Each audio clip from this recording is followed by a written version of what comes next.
Hi everyone, shall we talk about Bitcoin?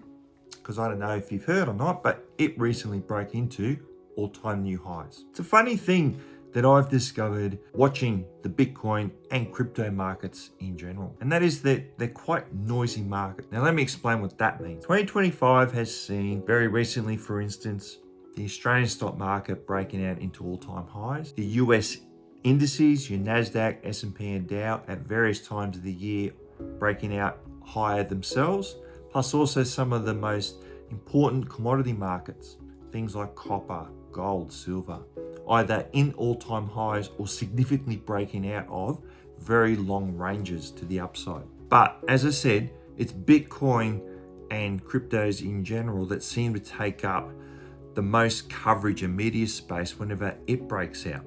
It just seems to absorb everyone's attention. I think it's quite deliberate, but I digress. This week's newsletter does look at this phenomenon.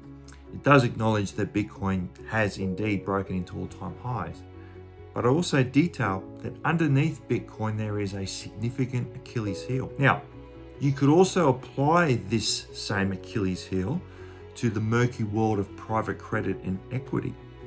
How deep it goes, well, no one knows. This stuff isn't shared. We probably won't find out until many years after the peak. But nonetheless, it does exist for Bitcoin.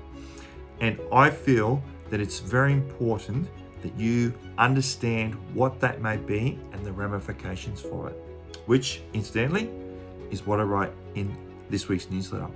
So beneath the video, you'll see the description box with a link to that. Click, read, and enjoy this week's newsletter. Again, all the usual caveats about liking and subscribing the video, much appreciated. Now, let me explain something through the lens of the real estate cycle. We have now 220 years of US land market history that we can rely upon. But here's the most important one that I do. It's Phil Anderson's co-founder of Property Sharemarket Economics book, The Secret Life of Real Estate and Banking. Let me explain why that book's so important now. Phil details 200 years of US land history via different chapters of his book. However, he does something else as well. And that is, at the end of those chapters, he details all the frauds and the scandals that almost always assuredly break once the land markets have peaked and then it comes down.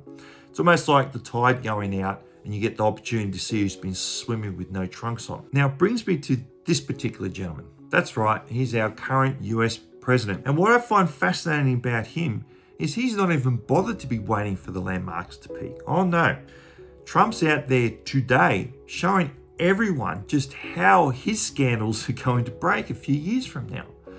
It really is nepotism at its finest, and it's unashamed. It's quite historic, I think. These schemes that he's coming up with are pyramid schemes or a Ponzi scheme, you know. The last person in through the door is the one that's going to cop the most hurt when it all breaks. But sadly, this is the type of noise and interest that markets like Bitcoin, ones that are so emotionally driven, are currently providing for us. So, I'm sorry to be the discerning voice here when it comes to Bitcoin, but I think that it's important that you have at least the other side of the coin here to consider for yourselves. And as I mentioned, in Phil's book, it's pretty obvious that history is batting at about 100 here. And I don't think come the current peak, then fall of this land market will be any different for Bitcoin. Sorry to say it, but that's just my point of view. All right, so comments down the bottom, welcome. I'm sure this probably will elicit a lot of comments.